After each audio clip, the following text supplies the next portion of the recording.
Okay, folks, you guys are in for a real treat this afternoon. From 1957 to 1963, my guest played Wally, the eldest son of Ward and June Cleaver, on the iconic all-American television show Leave It to Beaver. He has also made many, many appearances on television shows like Adam 12, Love American Style, Knight Rider, Square Pegs, The Mod Squad, The Hardy Boys, Emergency, one of my favorites. And he's also an accomplished director and an amazing sculptor. You can check out his sculptures at TonyDowSculpture.com. I'm super thrilled to have him on the show this afternoon, folks. The great Tony Dow. Tony, thank you so much for taking the time this afternoon. Sure, no problem. That was quite an introduction. I appreciate all that. And it was a big thrill for me, and it's very simple, easy to do when you have such a great, vast resume. So, Tony, I want to start off in obviously the early part of your career. My show is all about, how people got to be where they are. You know, we go to movies, we see television shows, and we see the finished product on the screen. But I want to know, how did you get the part of Wally Cleaver? Because you had no acting experience. Is that true? You could tell, huh? No. What happened is I was a swimmer and a diver, and I worked out at a club, the Hollywood Athletic Club, and the lifeguard there was an actor, and there was a pilot series that he was trying to get the role of the father on, and he said, "Well, can I take Tony?" I asked my mom, "Can I take Tony with me to the studio? Might help me get the part." And she said, "All right." So on I go, off with my blue suit on, and show up. Didn't know what the heck was going on. Didn't know anything about it. Had no interest in it, really. And I ended up getting that part. It was a pilot called Johnny Wildlife, which was a great concept. And if not for the fact that it was 1957 and it was in color, which was before the color really got on TV. Right. It would have been a great show. It was a father and son. The father's a photographer, and the two pilots that we did. One was that he was documenting the Japanese taking too many whales. So he got on a clipper ship, and his son figures out some way to climb aboard, and so that's what that was about. The other one was about a company that was dumping big containers of pollutants into the ocean, and the wildlife guy the photographer was asked to go down and photograph what was going on down there. So anyway, I thought that was in 1957 pretty progressive kind of a show. Right. So you were actually born in Hollywood. Yeah, I was. Yeah. Mm-hmm. Coincidentally, right. So your mother was in the business, but she was a stunt woman. She was in the westerns for Clara Bowes. Yeah, well, she was Clara Bowes' double, and also her stand-in. And Clara Bow was the it girl, beautiful, right. sexy. And so, yeah, my mom, but she wasn't serious about being in the business. She got out of high school, and the high school she went to was, in the middle of Hollywood, and the studios were all around. So, she just evidently showed up at a studio one day and, got a job and stayed on. But she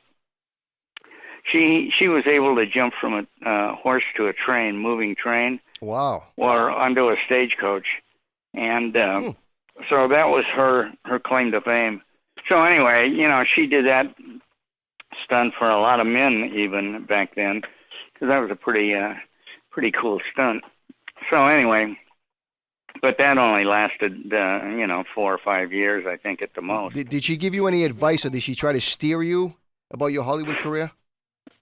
Well, I don't think so. I mean, I don't think she had any aspirations for that, but it was interesting because I had ended up getting an agent after the Johnny Wildlife thing, and he wanted me to go on 3 interviews, which I did, and one of them was a Mickey Mouse Club, and the other one was Tarzan, and then the last one was Leave It to Beaver. So I'm sitting in a drive-in hamburger joint, eating a hamburger and drinking a malt, and my mom's telling me, you know, you got these three things, you need to make a choice. And I said, well, I don't know, what's the deal? And she said, well, there's this and there's that. And I said, well, I don't sing very well or dance very well. I'd like to swing from vines because I can probably do that.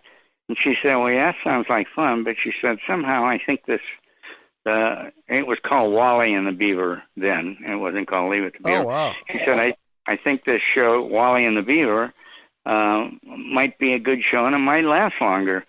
So I said, okay, and I took a bite of my hamburger and a sip of my malt, and that was it. That was a big decision making. Wow! In the casting process, how did that work? Well, on for the Beaver show, yeah.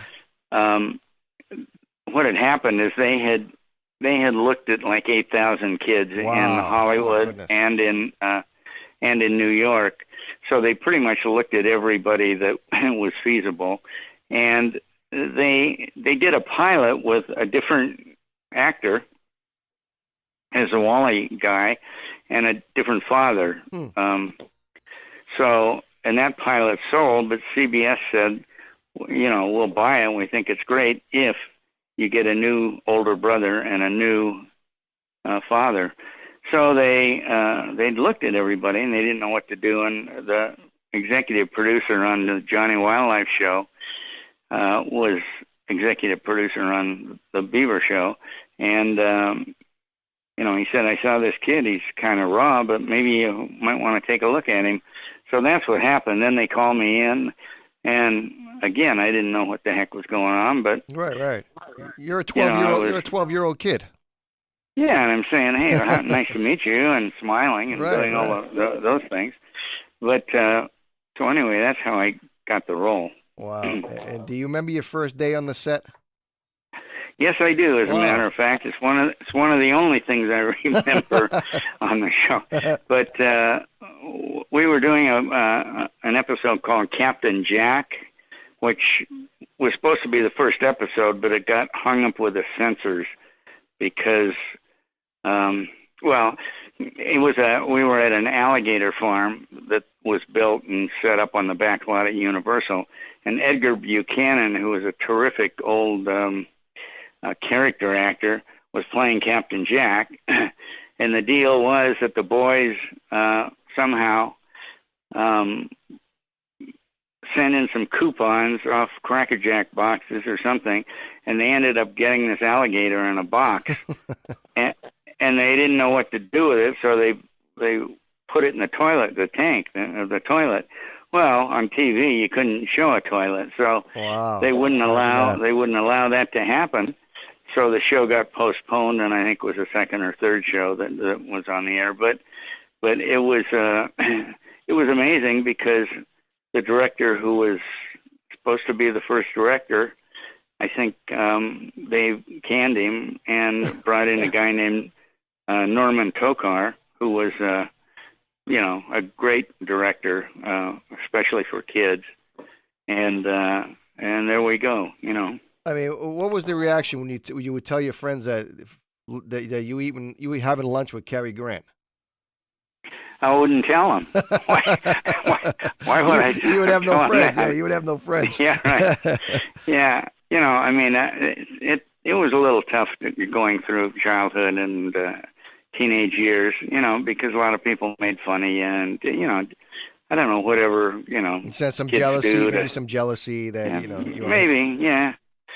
But all in all, it was an interesting development period. You know, because Leave It to Beaver was the first time we saw a show that from the child's perspective, and you know, obviously it inspired so many other television shows like The Wonder Years and Malcolm in the Middle. Yeah, those two shows especially. Yeah, I think that was the key to the show back then because you know, all the other shows had the mom or the pop dealing with their kids, and this show, you know, really broke it into three different segments. it was the child, and then it was the parent, and then what's the other one? The child, parent, adult. And the way it worked out was Wally sort of was the adult because he was able to translate between the parents and the child, which was Beaver. It's an amazing show, and it's people don't know this, but it aired in 1957 for 254 episodes, and since 1957 it has never been off the air. Since then, isn't that amazing? It's amazing. That's over 60 years. So that kind of means we were doing something right, huh? I mean, do you ever sit back, Tony, and say, "My goodness," Well, I do. Actually, I do. In my older age, I will, from about 40 on, I started to really appreciate what had happened to me, and because I was living a really interesting sort of a life. I had missed a lot of things in my childhood. You guys, I'm sorry, you and Jerry were schooled. Were you guys schooled on the set? Yeah, we were. Yeah. We were both schooled, and he had a teacher, and I had a teacher. But anyway, yeah, I realized that it was a fabulous show. Anytime I'd see it, which was not often, I would be amazed at how good the writing was, right. Especially. Talk a little bit about the writers, Bob Mosher and Joe Connolly, if you can. Yeah, Bob Mosher and Joe Connolly had, I think it was 7 kids between them. And the Beaver was modeled after Ricky, who was Joe Connolly's youngest son. And, I think what they wanted to do was they wanted everything to be real. So everything came from real life. I mean, they wrote stories about what happened to Ricky in school or another kid, how that went on. And as a matter of fact, I think a great story is that, after the first 100 episodes or so, which they had written, they started getting other writers to come in and pitch different stories. And so they'd call a writer and they'd have him come in, and the writer would start pitching a story about, some fabricated story about a kid and a this and a that. And Joe and Bob would say, okay, yeah, forget about all that. Just tell us what the worst thing that ever happened to you as a kid was. Right. And that's what they'd write about. Yeah, because most people can relate to those type of stories as a kid, watching it. Yeah, right, right. Talk a little bit about your on-screen mom and dad, Barbara Billingsley, and obviously Hugh Bulman as well, because a lot of people don't know he was an ordained minister.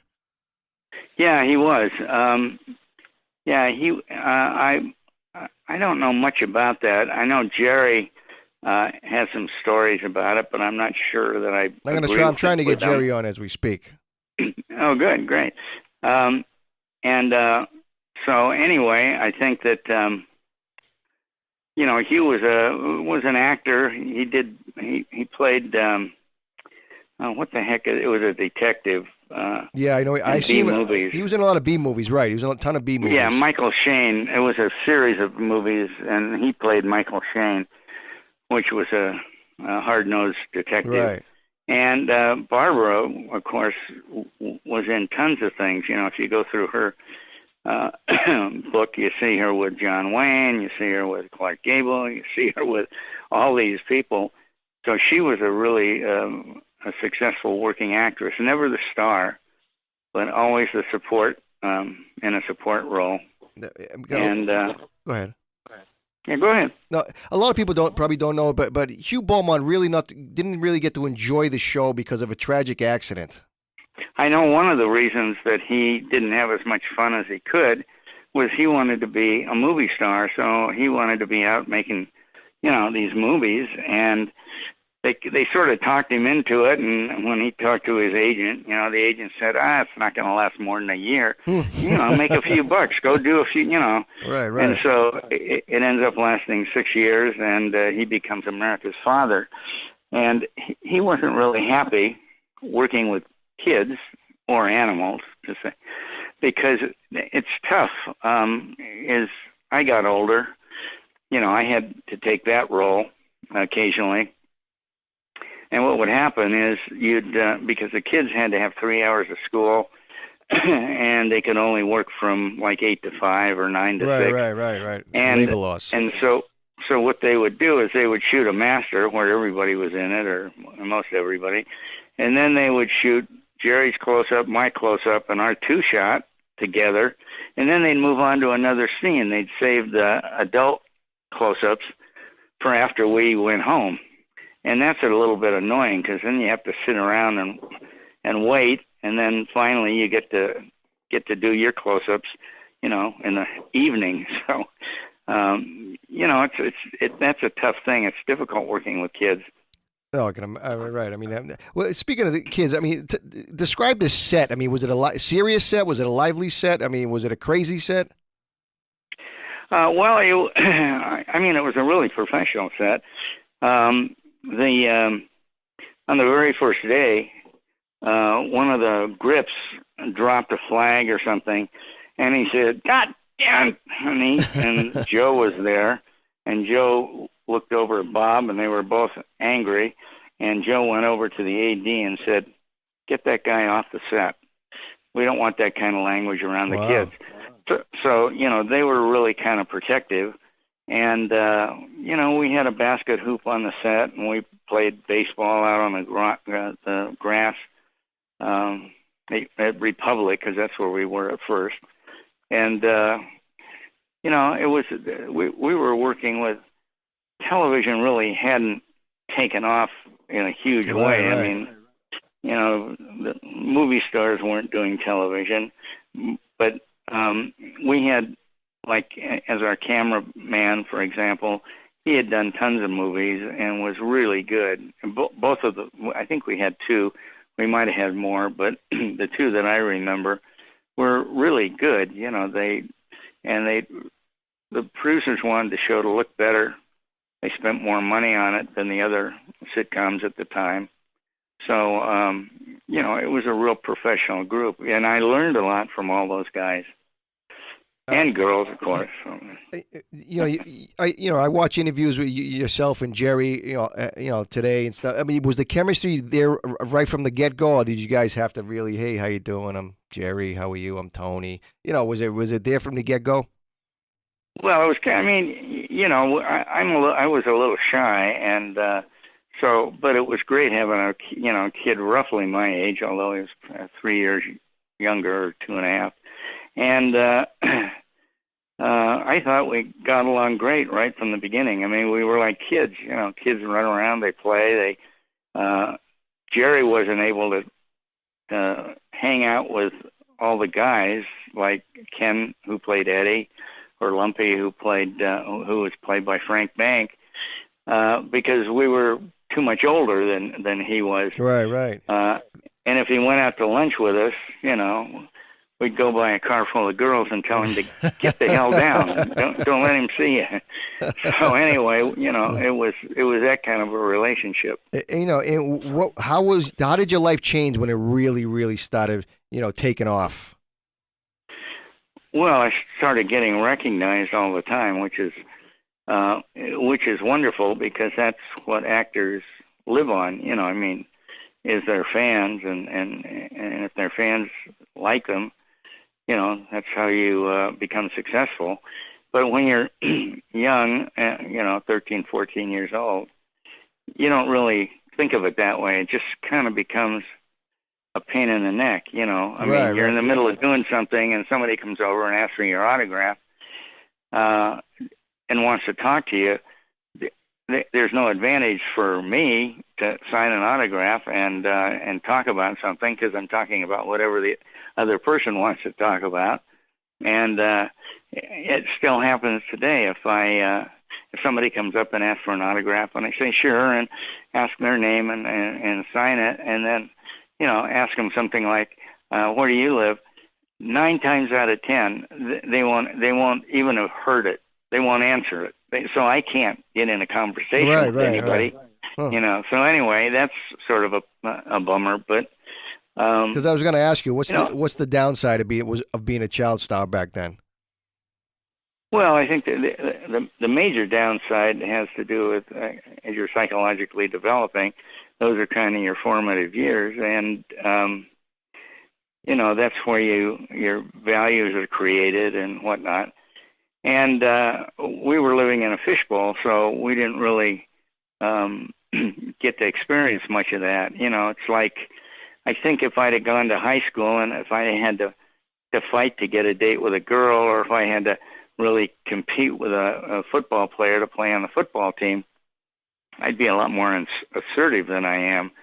But, you know, it was just it was just a different way of growing up. So I don't know. I think that's the main issue. But aside from that, it's a fabulous way to grow up. Tony, I want to ask you, Tony. I actually interviewed Joyce Randolph a while ago, and you know, such a great show. The Honeymoon is obviously just like Leave It to just like Leave It to Beaver. And it's the best. I mean, The Honeymoon. I love it. I love it.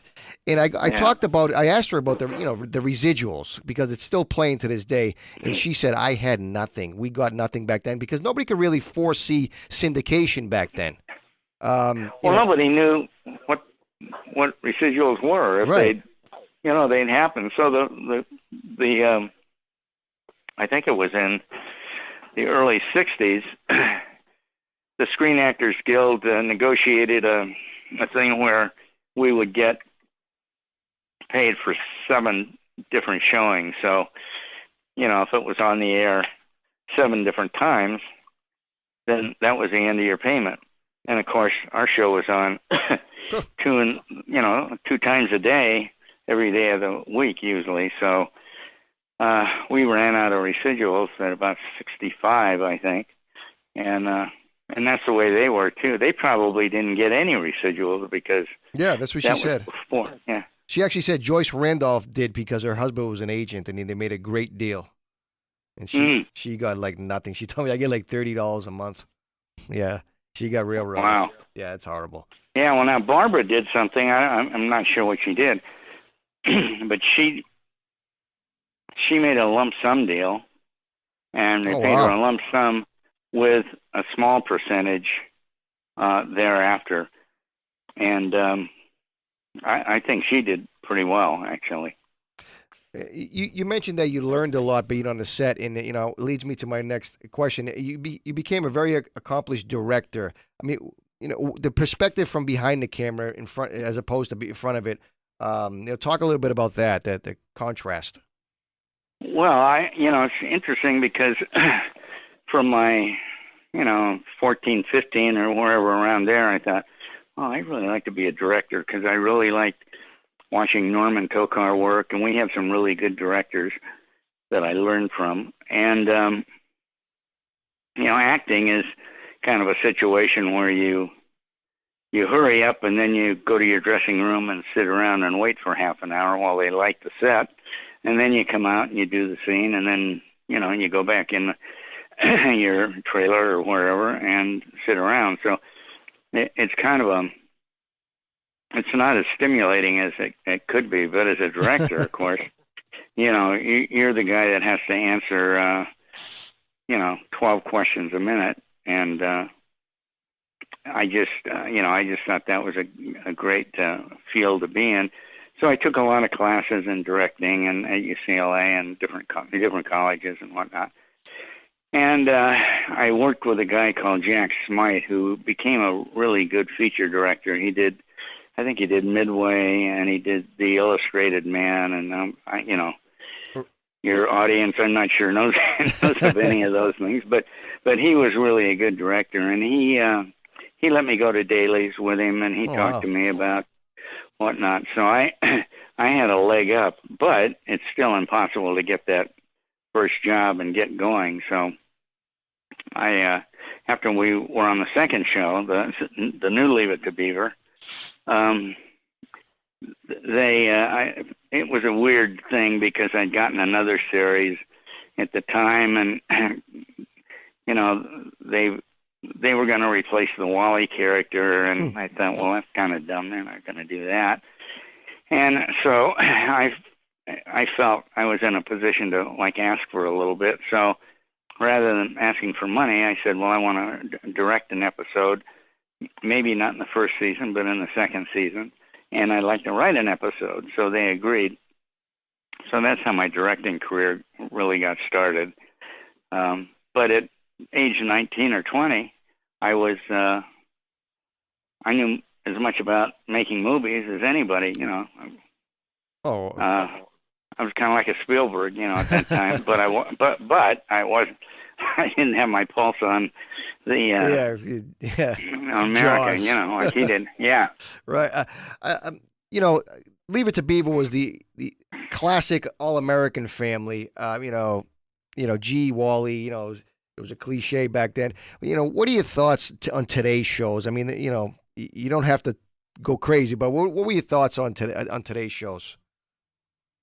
Well, it's interesting because basically I like more serious films, and I don't go to any of the big effects films, even though I was a special effects supervisor. It makes two of us, Tony. Yeah, so I like the sweet little stories, and even back then I did, but I don't watch television much. The only television I watch are things like I watched Homeland when it was on, and I'll watch it again this season. And anyway, I think there are far better shows on today than there were then. And as long as you're not looking for clean, good right.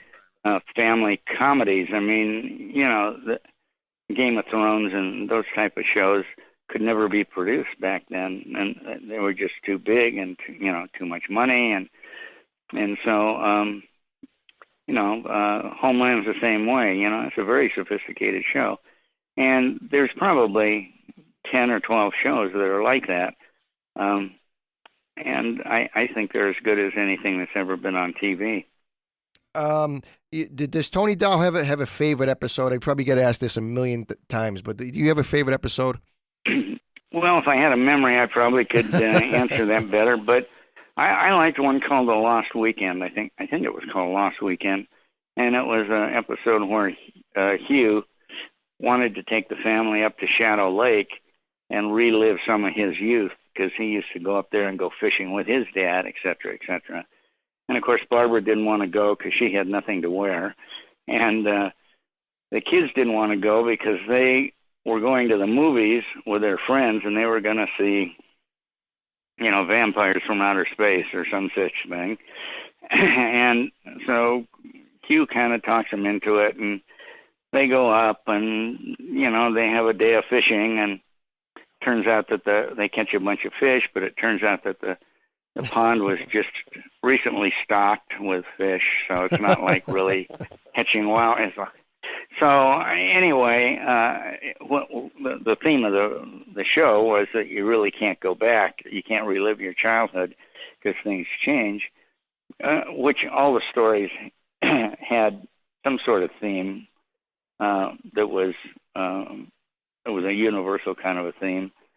And anyway, so the last day, Ward's looking for the kids, and Barbara says, well, they went outside and they took the binoculars. And so Hugh says, well, they're probably out there looking at birds and bird watching, et cetera, et cetera. I think I'll go out and see what they're doing. So he comes out and he sees us up on a hill, and we're looking down, and he comes in, well, boys, how you doing? What's going on? What are you looking at? And it turns out that we're looking at a drive-in movie with the movie, whatever I said it was, Vampires from Outer Space or whatever. So, I thought that was it was a really strong sort of a statement, and it was funny. It was really a funny and well-written show. Well, it's funny because during the whole show, and up until the last episode of the series, we finally found out why that June called Beaver. Yeah, well, was that because Wally couldn't say Beaver, so he said, or couldn't say Theodore? Right. So he said Beaver. Yes, I don't understand that because they aren't at all the same. I know. If you can't say Theodore, you wouldn't say Beaver. But anyway, yeah.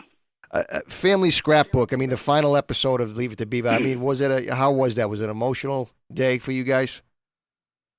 Yeah, to a certain extent. I'm not sure that we were sure that the show was going off the air. Oh, wow. at that point in time, I mean, I think the writers and producers had a pretty good idea, but we didn't. And we should have been able to figure it out by the way the scrapbook was talking about our past. But so we were doing the show, and the problem was that CBS wanted the show to be shot in color, which would have meant it took a lot more time, because it takes more time to light color. At least it did back then. It doesn't now. But and they wanted it to be an hour long, and everybody said, well, who would ever go, have an hour-long situation comedy? But it's actually turned out that some of the hour shows are actually very good. They aren't big laugh shows, but our show wasn't a big laugh show either, so it probably would have worked. But anyway, the producer said, let's quit while we're ahead, and they did. Folks, joining me on the phone is actor Tony Dow. He played Wally Cleaver in the iconic all-American television show Leave It to Beaver. He has a fantastic website called TonyDowSculpture.com. He's an amazing sculptor. We're going to talk about that right now. Tony, talk about how you got into sculpturing. Well, I was I had actually been interested in art from the time I was a kid, and I was always sort of planning on, when I retired from directing or whatever I was doing, that I would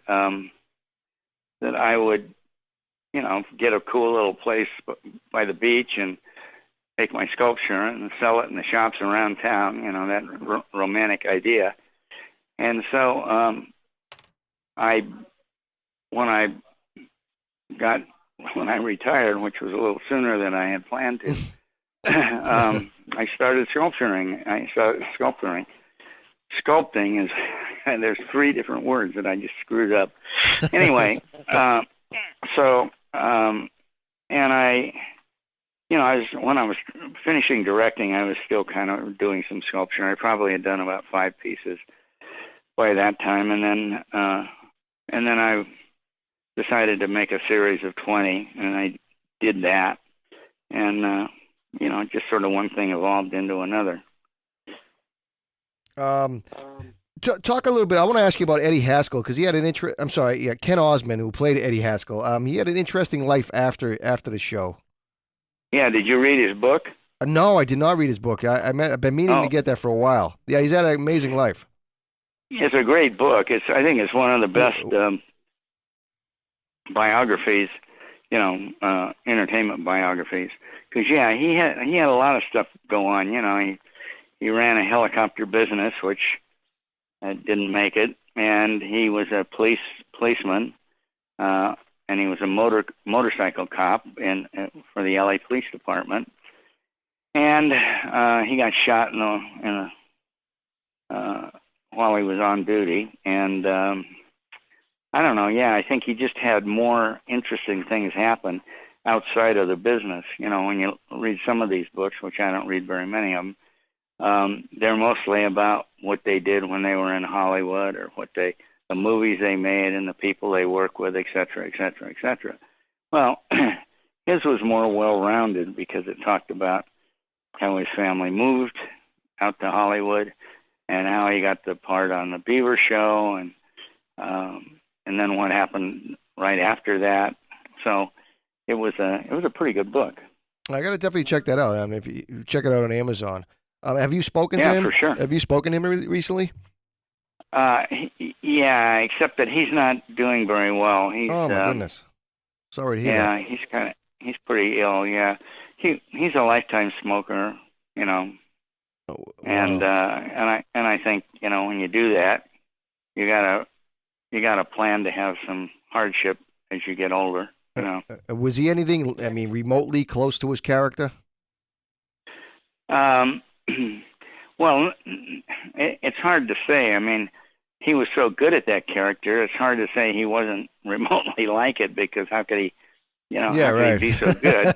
But Jerry always says, well, he was the best actor of all of us, because he could portray that Eddie Haskell character, and that very well may be true. but he's he was kind of a lot different, although there were some similarities. He was kind of a wise guy, and he got in trouble occasionally. In the middle of the series, Tony, the Cleavers moved from 485 Mapleton Drive to 211 Pine Street. Right. What was the reason for that? Well, we moved from Republic Studios, which was the Maple Drive address in the house. We moved to Universal because we were a review show. And MCA, there was a MCA show, and MCA bought Universal. So we moved over there, and we ended up with a new house and a new neighborhood and everything like that. You guys still do reunions on and off. I mean, obviously the 60-year reunion with Jerry. Do you guys just reminisce sometimes about, wow, can you believe we've been doing this for 60 years? Has it ever sunk in? No, the answer isn't no.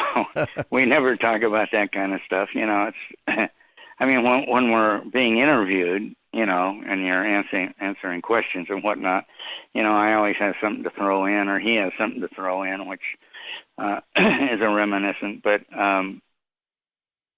we don't sit around and talk about our youth on Leave It to Beaver. No. Amazingly enough, the new Leave It to Beaver ran for 105 episodes. Yeah. It's amazing. Yeah. You guys are like, you guys like whatever you touch turns to gold type of thing. Well, I don't know about that, but it was a very good show, and I'm really disappointed that they haven't rerun it because it certainly is as good, and I think probably a lot better than most of the sitcoms on television today. I mean, I'm sorry. When you turn the television on nowadays, I mean, everything's rebooted. Last week was Magnum P.I. Now it's Murphy Brown. Everything's coming back. Right. Maybe we'll see a Leave It to Beaver, with a little edgy Beaver or something. Well, we already did it. We did those 105 episodes. Right. And then Universal decided, in their brilliance, that they were going to make a feature film. And the guy that was our producer and writer and director on Leave It to Beaver, the second episode in the second series, he wrote it and had planned to direct it. But they didn't want him to direct it, so they brought in a guy who'd never directed kids and was a 3-camera director primarily. And, feature films use 1 or 2 cameras at the most. It's a completely different process. So it was maybe Brian, who was the guy who was supposed to direct it, wanted me to direct it because I directed quite a bit, and I knew the show certainly. But when I went on the interview to talk about directing, and I guess I screwed it up because they directed somebody completely different than myself, and so anyway, it turned out horrible. I mean, the deal is that you'd have to see it. I never saw it, so I don't know. But people just tell me it was a disaster. And I think Kenny and Frank, they were in it a little bit, but Jerry and I didn't do it. I think Barbara did it. But speaking of Barbara, one more question, and I'll let you go, Tony. Barbara Billingsley, June Cleaver, was always dolled up with the beautiful dress. She had the pearls around her neck. There was a reason for the pearls around her neck and the flats, wasn't there? Yeah. Well, the pearls were because on the very first show, the cameraman was lighting her, and she was very thin, and she had a bit of an indentation in her neck, the top of her neck there. Right. And so he said, "Hey, can we find something that we, some sort of necklace we can throw on that'll not, they would have had to light it specifically, which is almost impossible." So anyway, the prop person brought out about 4 different necklaces, and I think probably Barbara chose the pearls. So that's how she started wearing pearls. It was because of a lighting issue on her neck. Interesting. And then wearing flats was because we were getting too big. I mean, she started out as on flats because when we were taller, it's hard to shoot a two-shot with somebody who's tall and somebody who's little. So she was on flats, but as we grew up, she started wearing heels and, trying to get up there higher than us. And real quick, how hilarious was she in Airplane? Pretty darn hilarious, don't you think? Fantastic. She was fantastic. Yeah, she was great. She was great. Tony, this has been a joy for me, and I want to thank you so much for giving me the time, and God bless you. And I know you guys do a lot of Comic Cons. Is that what you're doing nowadays? Touring the country? Well, I mean, we're not doing those, but I'd done a few of them, and I talked to Jerry about it, and he didn't want to do them. He had another way of sort of doing the same thing, but finally he decided he'd do one, and we did pretty well. So he said, "Well, we'll do a bunch of these." And so we're going to be in Framingham, Massachusetts, on the 12th and 14th of October. Yeah, and I think it's called Super Mega Fest. Yeah, Super Mega Fest. Yes. Yeah, or the Fan Fest, Fall Fan Fest. I don't know, but by the way, how's the fall foliage? Is it beautiful? It's coming in now. It's actually coming in now. You're starting to see the leaves come down. Yeah, so by then you guys are in the thick of it. You'll be in the thick of it for real. That's great. That's great. Can't wait. Maybe we'll stop. But anyway, so if anybody wants to come down and say hi, and that's fantastic. You and Jerry are going to be there. No Ken Osmond. No, Ken can't. Yeah, he's given up doing anything. So it'll be you and Jerry, October 12th, October 12th through the 14th at the Super Mega Fest in Framingham, Massachusetts. So, good job, Tony. This has been great, and I'm going to promote these sculptures and everything on social media. So visit TonyDowSculpture.com. Tony, thank you so much from the bottom of my heart. God bless you, and we will talk to you soon. Maybe we'll see you in Framingham. Yeah, come on down. I will. Come on down. All right, Tony. Thank you so much. Right. God bless. Thank you. Ciao. Bye-bye. Bye.